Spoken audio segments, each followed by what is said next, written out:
from where we are. We've walked all the way here, and the purpose of coming down here today is obviously for the horse to get used to a small town, then it will go to a big town where there's lots of heavy traffic. But this particular town is very good for, you can have Arctics, you know, semis as they're known in America. You can have combine harvesters, a lot of farm machinery moving around, as well as general delivery vans and motor cars. But what we're doing with this Shire horse, she's 4-year-old, just had her 4th birthday. We don't take them till they're 3, so she's just had her 4th birthday, and she's being driven in an open bridle with just a rubber bit. And what I'm going to do in a minute is just stop behind these parked cars, and then we'll go down and have a look at the soft rubber bit and the open bridle.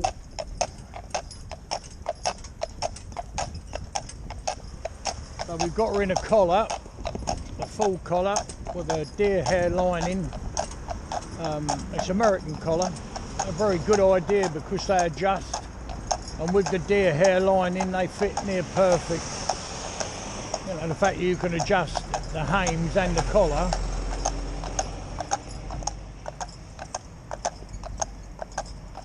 So we just stop here. Whoa, baby, stand. So if we go down and we'll have a look. So we've got her in actually a riding bridle that's been made for her, because obviously she's it's not a standard one you could buy. It's a big bridle, so we've got her in that because she's going to be a ride and drive. A lot of horses we do are ride and drive, and people have shown a great deal of interest in the fact that we do for riding as well. Yeah, we break for riding horses for different disciplines. She's a lovely girl, you know. She's just a nice laid back. She wasn't like that when she come, but she's one of those that just accepts as long as you explain it to her, or let's say in modern language, if you send her a text and an email and then, you know, meet up and have a chat, she's got it. But once she's got it, like this truck coming round here, she'll take no notice of, and she's open bridled, you know. So we can, you know, she'd stand here all day. She backs up. She's still a lot to learn yet, and she's at that funny time of life where she's growing up, and then she'll grow out a bit, and then she'll grow up a bit. And the problem is with that, it's very, you know, you've got to watch how you feed them, because obviously they're doing the work and they're putting the energy or the food that's going into them is to help them grow at this age. So, you know, the feeding thing now, what normally happens, Ree takes care of all the feed. She decides, or we might decide between the two of us. She might ask my opinion, but she knows perfectly well what to do. So the feed levels will be adjusted to what she's doing. So you've got to compensate for that. When you know, most horses are, or a lot of horses are trained too young, in my opinion. You know, 2-year-old is just ridiculous to me. You know, everybody else got their own opinions. To me, I wouldn't do it. Their joints are not set, so they want to actually have their 3rd birthday, not January the 1st, but their 3rd birthday. And we had a lot of comments, and we love the comments on the films. It's very good to have. If you get comments, you understand what people want, and if they, you know, if there's something you don't understand there, then we can, you know, explain it. Now, obviously, we're very busy, and we, you know, if we will refer you to another film that it will explain it, or we'll actually physically, you know, answer any messages we can if there's not a film that explains what we're doing. Well, baby, stand still. So you see our head carriage is just coming sweet there, just nice. Now, only a piece of rubber. Now, we drive all of them, all the horses we do, you know, whether they're stallions, runaways or whatever, they're all done the rubber bit. Stand still, stand still. So now we're going to go up through the town. But I just wanted you to see what the horse has got in his mouth before we go. A lot of people wonder what them big collars are we put around their neck. Well, when you're doing a young horse, well, any horse really, we put them on all horses, but on a young horse, when you're getting the bridle on and you've got to fiddle about with their mouth, you want to look in their mouth, you know, for wolf teeth, or whether they need to see the dentist or whatever. Whoa, baby, stand still. It gives you a lot more, you know, the head is free, it's not confined by a head collar, so when you're trying to put the bit in and they're pulling back maybe a little bit, or moving their head around, that can get in the way. Walk,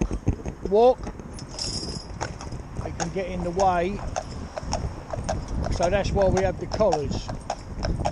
So they wear head collar, you know, if we want them to, but it just leaves their head free to work on, basically. Like if you want to touch their ears, etc., and like that, you don't want to restrict their nose. If, say for instance, the horse is shy around its ears or anywhere on its face, and you want to touch it, the horse must be free to move its head away. Now, I know people say, well, that's crazy. No, it's not. If you work up its neck and then very gradually get to its ears and its face in general, and you rub it, you're not restricting it by its nose, so it can move its head away from you. That's why we do it, and it's more comfortable when you're fitting the bridle and getting them used to the blinkers, etc. So this one is opposite, it's completely open bridle.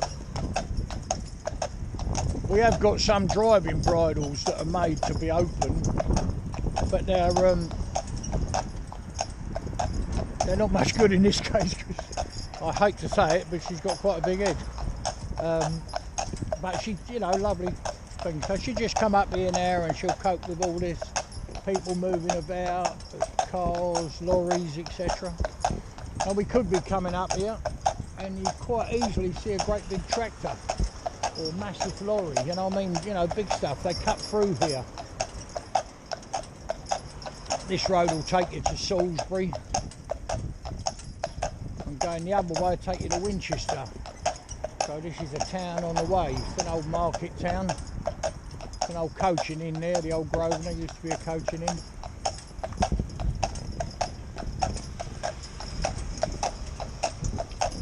So, and at no time am I hanging on the horse's mouth. There's no point in doing that. If you've got to do that with a bloody great curve chain, a lump of metal in their mouth, well, to me, you know, and the people say it's pressure and release. It's not pressure and release, it's pain and release. Make no mistake about that. To my way of thinking. Anything I say is just my opinion, what I think, you know, and the way we do things. So if you can get her to go up here with just a soft rubber bit, and she'll stop when she's told, walk off when she's told, then what more can you ask for? That's lovely. Most people, when they go home, well, they do their own thing, don't they? When we break them and train them, we can only say, well, there's the film of your horse, you know, what it's doing and how it's doing it. This is the way I'm handling it. That's why we make the films. I mean, they've become very popular. We're 20 million hits now on YouTube, over 40,000 subscribers.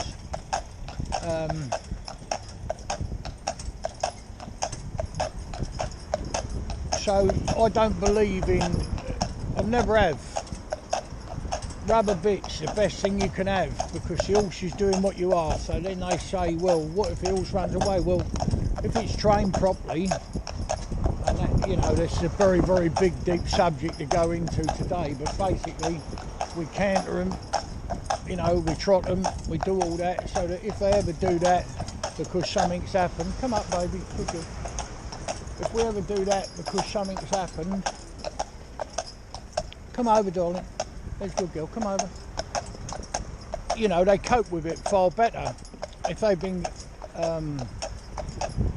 restrained from moving forward because of a curved chain and a lump of iron in their mouth, to my way of thinking, they're being restrained rather than walk on baby, rather than being trained to cope with everything. A lot of people would disagree, but I'm sorry, But if you open their little mouths and look between their front and back teeth, it's called the bars. There are no teeth growing there except tushies, but the majority of that area is completely free of any tooth. Now, that's where the bit sits. It's very, very narrow jaw, covered with a thin layer of skin, like a membrane coming over it, very thin layer of skin, with lots of nerves on. Well, if you crush them nerves, that's a dead-mouthed horse. You couldn't hold it. And you see hundreds of them, thousands of them. Got the curb chain, they're on the slot, they're pulling it. Well, how can I drive all the horses we drive, and at the same time them being young horses, babies, how can I drive those? You know, literally, I mean, I think there's a lot of films on YouTube, maybe 1,000 altogether, and they're all driven in rubber bits.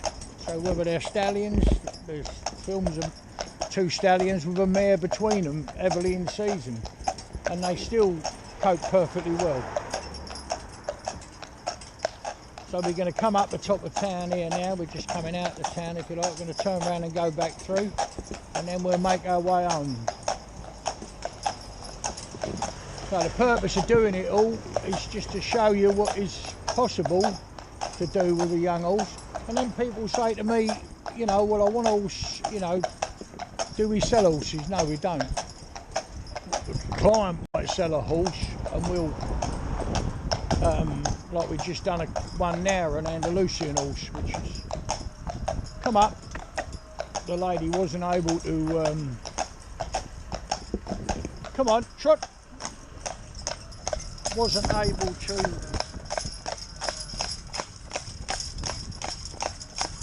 come round, baby. Steady. Come round. Steady. Go on, my baby. Up you go. The lady didn't, through personal circumstances, didn't have the time to get it all together and, you know, show the horse to people, etc. So we done that, but we don't, you know, it's not a thing we do as a general rule. But that horse was a ride and drive, and you know, just with a rubber bit. But comments, we love comments, and if you push the subscribe button, I sound like I know what I'm talking about with this internet thing, but you know, YouTube, etc. But if you push the subscribe button, you're notified when the next film comes up, as I understand it.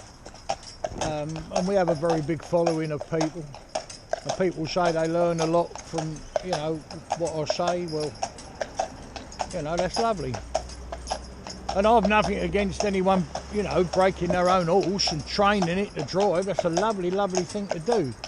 The problem is that loads of people done it, hundreds of thousands, I should think, over the time, that have broke their own horse, made a lovely job of it, and it's been a great success. The problem is you don't hear of the ones that are not a success.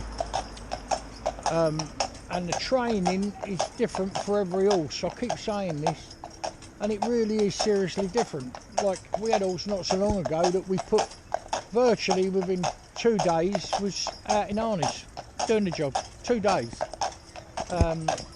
Now that was just a horse that needed to do that, because every mortal thing you've done with it, whatever it was a major problem.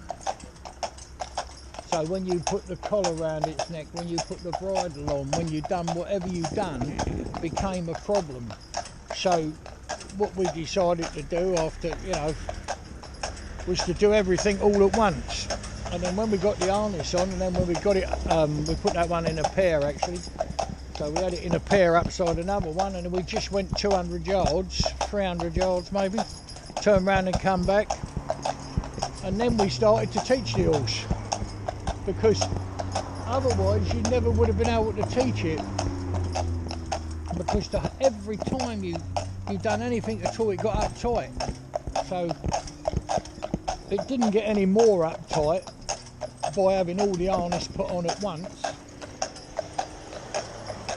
It would have been just as uptight if you'd have just put the collar on and got it used to that, you know. So that's what we've done. And then we, you know, as I say, we put it in a pair and we drove it, and virtually straight away, no training whatsoever, you know, as such, but obviously we know what we're doing, you know, well, I like to think we do, after all this time, and, oh baby, that's it. But the main thing is, the horse has to have confidence in me. We've got to have a relationship before we start. We do that in the first 24 hours of them being here. We try and make a bond, you know. Don't make them bond to us, but put a situation so that they will bond with you. And that's if you said to me, how do you do that?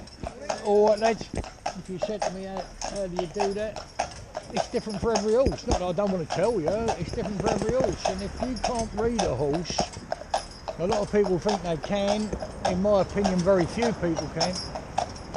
But if you can read a horse, then yeah, you can open that door. You know, it's easy thing. You know, it's not easy, but it just comes with time. I mean, I'm getting on in years now, and it's taken me a long time to get it. I'd love to. And when people write down, they say right, they write down how to break horse. I've never heard anything bloody stupid in all my life. Because they never say to you, well, what they do say, you know, that's lovely. You see all that rattling there and that, right? Rub a bit, the horse ain't done anything at all, is it? Just accepted all that clatter and noise.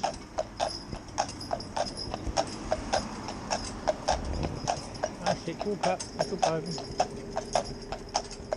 So as I say, they're all individuals. You've got to treat them as individuals. You've got to make it, you know, tailor it to that particular horse. So that's why I'm mentioning the one where we had, you know, when I say it was only with us like 2 days. Well, first day it didn't do anything. I just bonded with it, got it. What's it? Next day, it's literally going up the road. Well, it was in the morning, so it was. If you want to cut it right down, it would have been a matter of a few hours, and it's walking up the road. So, oh baby. So that's, and then we taught it everything after that, you know, which you say, well, you've already taught it. No, you haven't. People think just putting a horse between the shafts and driving out the road is, the horse is broke. No. What we do, and then the other thing people say is, you know, miles makes horses. Well, that I would agree with. That is definitely true. Miles makes horses. But it's how them miles are done. Like for instance, what a lot of people will do is they'll put a lot of miles on the horse, so the horse is tired. Well, he ain't even liking what he's doing, is he? Because you think, oh, I don't want to do this because it wears me out. You know, I don't like this. So you've got to cajole them, kid them, get them to go on. You've got to know when to walk, when to trot. You know, when to ask them to do a little bit, when to not ask them. And that is in every individual horse. You get another horse, you put him in harness, and you're going up the road and he wants to trot. And he trot all day long.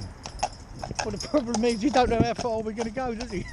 So, or how far we want to go. You might want to take him to show him something, going down a river or whatever it might be. You know, going over the bridge on the, with a big road underneath it, you know, the bypass or dual carriageway, whatever it might be.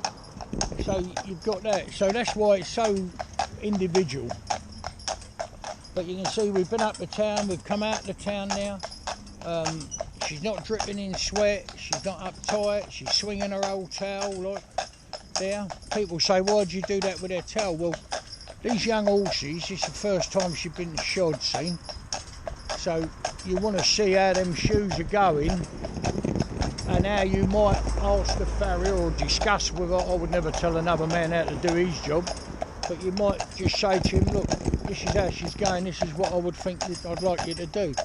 So with this particular horse here, she's pretty square. You'll get another one that will cut its feather off on the inside of its hind foot. You know, it'll cut the feather that hangs over the coronet and down the hoof. Cut it like just like with a pair of scissors. Well, obviously, people say there's not much you can do. There's a lot you can do about it in the way you shoe. So what we do is, all shoes now, a majority of shoes are mass produced. So here's a nice big old thing coming passing. and no reaction at all.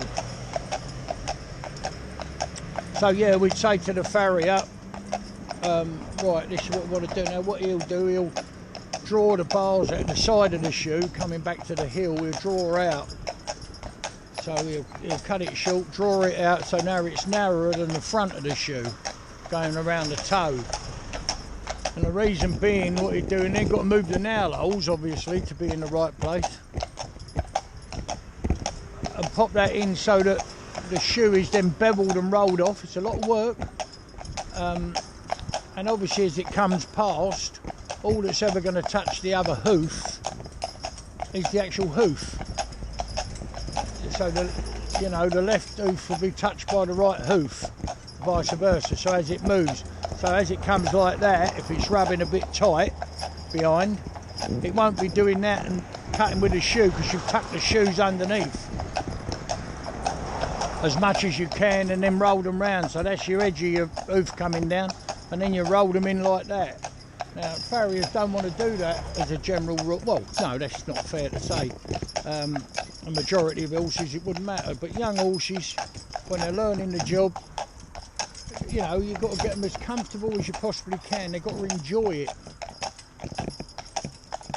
And then people say to me, you see this 4-year-old horse walking up the road here in an open bridle, and that big tractor unit comes past, you know, like an Arctic unit, just come past with an IAB on the back behind the cab. Horse don't take a blind bit of notice. So, you know, really not fazed by it in any way at all. And that's because the training we've done with this horse has been for this horse. And when people write books on this is how you do it, the problem there is they never say what to do when it goes wrong.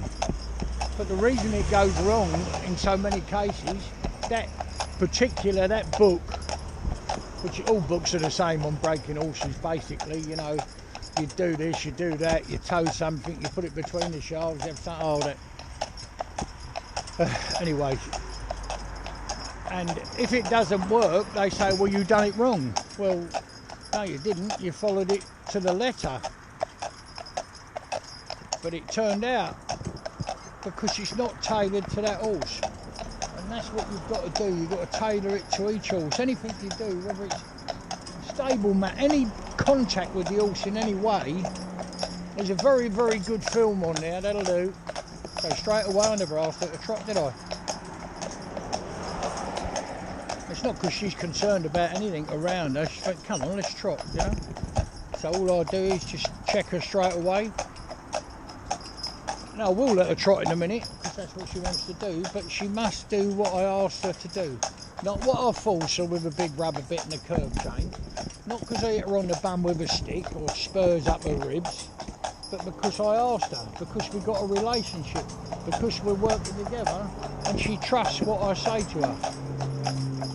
So when I say to her, you know, so I'm going to let the reins off now, right? Okay, trot.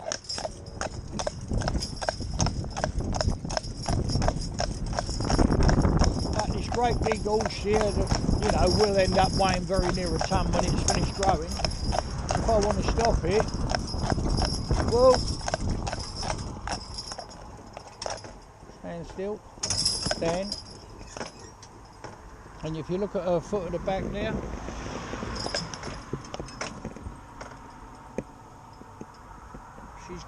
she's got it at rest. Walk, and then she'll walk away instead of going straight back to the trot, yeah? Now this is in early stages of training, we're about halfway through I suppose if you do it on a time scale. And she was a little bit bullish when she come, so what do I mean by that? She just started to learn her strength. That's the worst thing horse can learn. If they learn their strength and the fact that we cannot control them, yeah, and we cannot, without their cooperation we can't control them. Why do they let us control them? Well, that's another subject I'll go into, you know. But if they knew they knew the power they'd got, how could we possibly hold them? You wouldn't hold a Shetland pony on head collar, on a rope of any, just wouldn't hold it. It would just pull you straight along. I mean, that'll do, just walk. So again, she wants to trot, and I just say to her walk, yeah?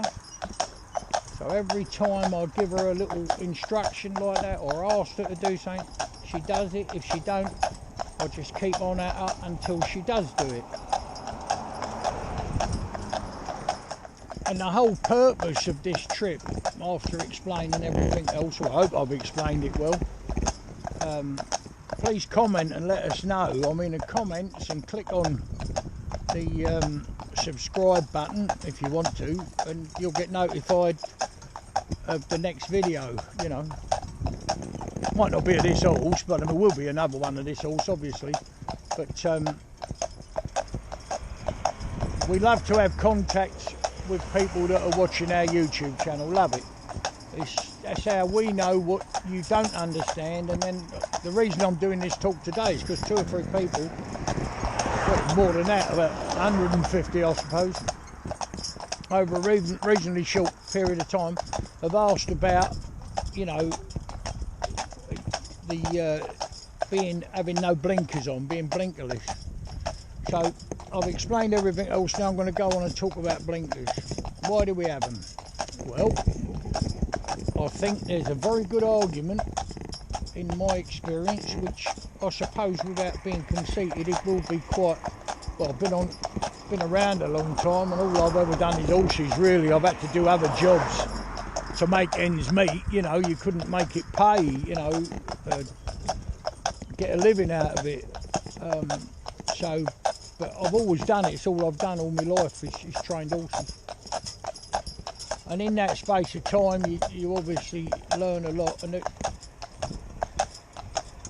as far as blinkers go, there is a certain amount of fashion to it, because often you'll see in European countries, dray horses, working horses, they be in logging, brewery, or whatever really, will be in an open bridle. All army horses in the First World War were in open bridles. They didn't close them. So why do we do it? Well, I think there is a point when you start to train them again, but it's absolutely an individual thing. So you've got to concentrate what they're doing, and with some horses it works really well. I mean, I would say majority of horses it works really well because they're concentrating, but you must remember that you're taking 80% of their vision away. Now, if you say to me, well, I don't talk calm, if you get a chart showing you the line of sight from the eye of the horse, so with his left eye he can see his right buttock without turning his head. So if he lifts his head up in the air, yeah, he can see this side, the right side of him, on his quarters, on his hind quarters, without turning his head with his left eye, vice versa. So you do take a tremendous amount of vision away, a massive amount. So what you've got to, some horses will hide behind the blinker. So what do I mean by that? So you'll be going along and there's, I don't know, someone on a bike, children waving at you, whatever it might be.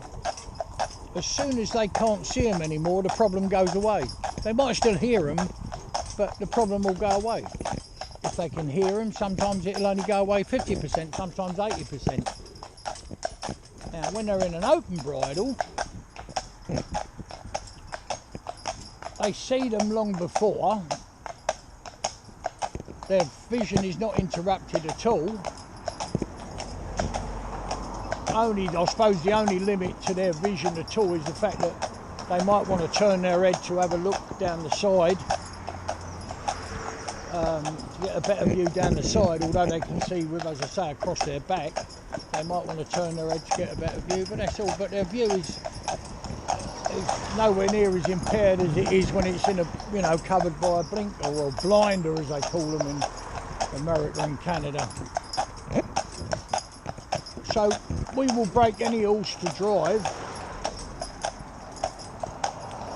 in an open bridle if that's what people want, and they'll drive perfectly well and they won't get upset. And as you can see with this one, this is a 4-year-old horse, just had its 4th birthday, just, yeah, and it's going along as happy as can be. And it's in open bridle, so we've had big trucks, the thing come flying around the corner, motorbikes, whatever, won't take any notice. But it also goes in a closed bridle, and I can't even remember for the life of me, and I wish I could, I should have made a note of it, whether we started it off in an open or a closed. But the normal rule is, we knew this wanted to be done in open, so the normal rule is we normally put closed bridle on them first time. But there's no reason why you wouldn't put it on. You could put them open first time, you know. But it's how you do it. The other thing is, like all of these things, it's my relationship, or, well, Ree's as much as me, you know, she's building a relationship with the horse of trust. And you can't, we don't feed tidbits, definitely not, without any question. I wouldn't do that. Never feed them off your hand. I don't, I'm just saying I don't, you do what you like. But they've got to do what I ask them, not for any form of bribe, whether it's clicker training, sweets, any threat, anything like that. They've got to do it solely because I asked them. And that is trust. Now, solely because I asked them. Yeah. And now if you say to me, well, that's not true because you've got a bit in his mouth, you're perfectly right. But what I'm saying is, I haven't got a big lump of metal with a curb chain that is painful. And please don't let anybody tell you different. It is painful, and seriously so. I'll say once again, I'll hold my arm up here. If you put it on your arm here, the bit there, the curb chain underneath, and twist it. Keep your thumb up there, so you've got bone there and bone there. Just twist it, and it'll make a big strong man cry. Let me tell you. You know, anything with a cantilever bit, you know, like a Liverpool butterfly, military reversible, any of them. And then when you say, well, how comes all them bits have been made? Someone asked me that. Well, it's made to control horse. I'm just saying there's another way of doing it. There's another way of doing it that is not done using pain. And if people annoy me when they say, so what I'm saying to you, they say pressure and release. Well, the pressure is pain. There's no question of doubt about it. It's pain. Put it up your arm like I've said and turn it and see what happens. And if you look at the skin over your arm, and you've got a lady would have thinner skin than I've got, and smaller bones, and it would be a better representation. A much better representation of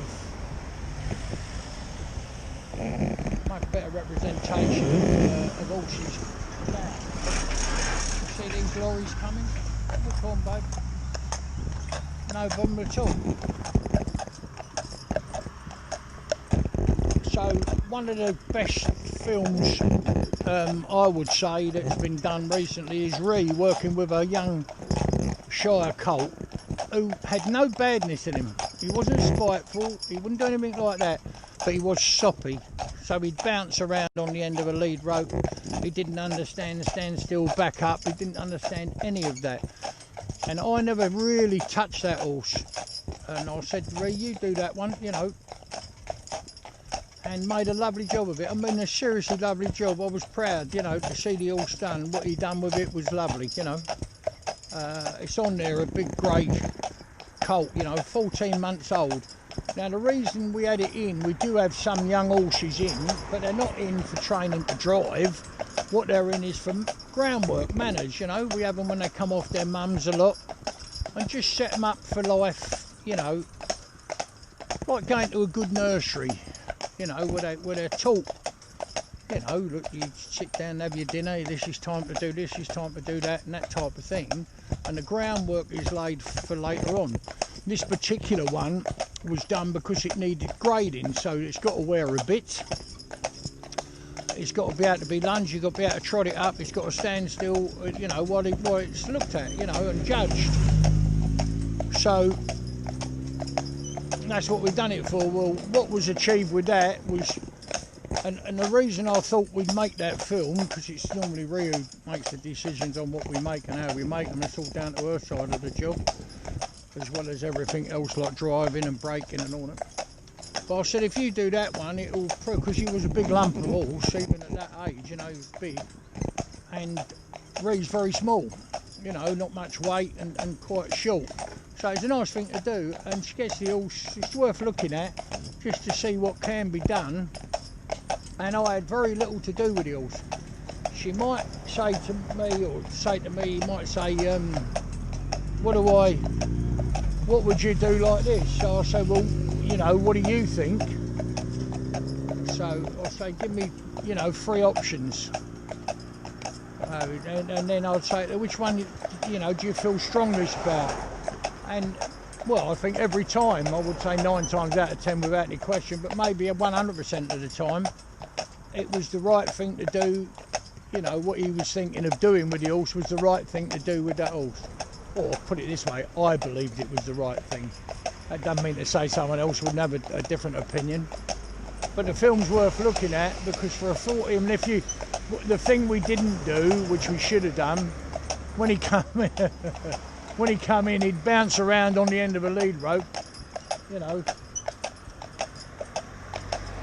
He was proper, no badness, he wouldn't hurt you for the world, but he'd hurt you in, knock you over maybe, just in bouncing around, you know, playing, like I'm going this way, I want to go over there, or I can't stand still, I'm going to jump up in the air now, you know, just exuberation, you know, where he'd been, you know, learning his stable manners, and therefore he'd be inside and all them type of things. It was a whole new life. But in that 3-week period, you know, what he achieved was, you know, a lot. I suppose because Rhea had taken the job on, I looked at it more critically than I would if it was just an everyday thing. We'd do the same thing, I mean, but it might be me doing it, I wouldn't take much notice. But because I was looking, I thought, yeah, that is a lot to achieve in that short space of time. And when the lady got it, she said it was absolutely excellent, you know. A different horse, I believe, or words to that effect. When it come back, it was, you know, you could handle it well. So, all this trip has been about, you know, the open bridle as opposed to the closed one. So you can see this lorry here, oh look how close it is to this horse. Obviously it can see it, and absolutely perfect, you know, no problem at all. She'd like to get on there and have a little trot. And you know, I've got no problem with that, but she can only do it when I asked her to. And I know that seems a little bit mean, so we'll let her have a little trot. But you can't, she can't make any decision on this public highway or anywhere. If you're riding it or driving it, the horse cannot make a decision. Because if it makes that decision, you are no longer in charge of the horse, are you? And then it make this decision now, which might be perfectly all right, could even be a good decision. The next time it makes that decision might be bloody disaster, dangerous, go and kill somebody or the horse itself. So, okay babe, trot.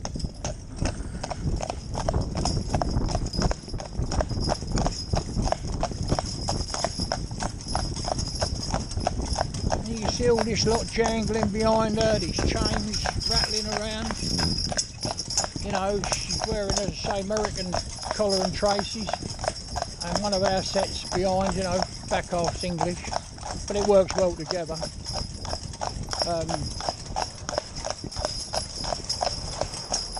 Canter, hey!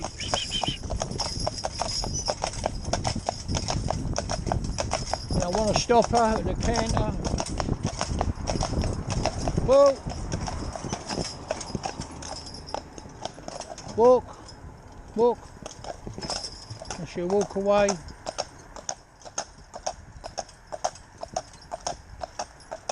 that's in an open bridle, so she's had this big monster of a carriage behind her, bouncing about, making a row. Is she worried? Is she upset? Not at all. And it's in the training, and it's understanding that any horse will do anything for you if it understands what you want. One, do not hurt it. By that I mean don't smack it, bully it, like you see some men bully them about, you know, they'll do what I tell you, you know what I mean? That's no good. What you've got to do is cajole them. We're supposed to be the one with all the brain. They got a tiny little brain. We're supposed to be one with all the brain. It's about time we used it. Use the brain to get the best you possibly can out of your horse. Think about it. Never start off. I mean, the other evening, for instance, it was 5 o'clock and we finished, which is very rare, because every other horse we had to do, we needed an hour, so therefore we definitely needed an hour and a half. We knew we could do it in an hour if it all went well. What'd you do if it don't? You've got to stay with it and end on a good note. So things like that, you learn them things over the years. But there you are. That's horse in an open bridle, doing every mortal thing that you could possibly ask it to do, coping perfectly well at 4 years old. And just going back to something I said earlier about everyone says, I want a horse that, you know, has been there and done it. Well, that's all right, as long as the horse has been there and done it, yeah, and hasn't been held back with a curved chain and a big Liverpool bit, or hasn't been bullied into it, or anything like that. If it will do it because it's happy to go to work, yeah, then that's fine. But I would, and I don't mean this in any big-headed way, please, I'm not saying this for anything like that in any way, but I would pitch any one of my horses that we take a 3-year-old when they've had their 3rd birthday, break it and train it up against any other horse of any age. And I think, without being, I think it would be fair to say, if you look at the films, it says how old they are, the horses on there. Obviously we do some that are older, but the vast majority are 3-year-old. And if they will do what, you know, between 3 and 4. So if they will do what they do on the films in a soft rubber bit, what's wrong with one of them? You know, tell me where the advantage is having something 10 years old or 12 years old, because it's been there and done it. Well, these have been there and done it, and they probably do it to a far higher standard than any 10-year-old, because there's a lot of 10-year-old horses you couldn't bring up this road driving it, and certainly not in an open bridle, and certainly not in a piece of rubber in its mouth. Make no mistake. There are plenty of people, you know, are up there at the top of the driving thing and all this. They wouldn't do what we're doing. And then they would say, oh, he'll come a cropper one day, he'll have a bad accident one day. Well, law of averages says, yeah, we will. You know, law of averages, the more you're on the road, the more chance you've got of having an accident, yeah. But what I would say is this. Last week, I sat behind horses and drove them about 270 mile in the last 7 days. So that's a lot of miles, and that would be more than most people would do in a month, I would think. And we do that in a day, you know, in a week, different horses. So miles sat behind them, you know. When we finish training, all these horses will do somewhere around,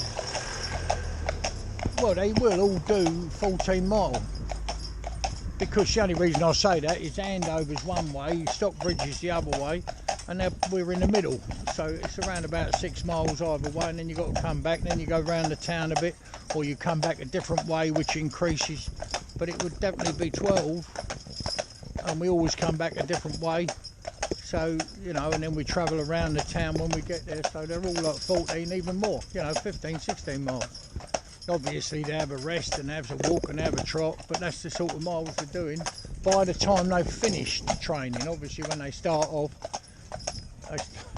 slow and gradually get more.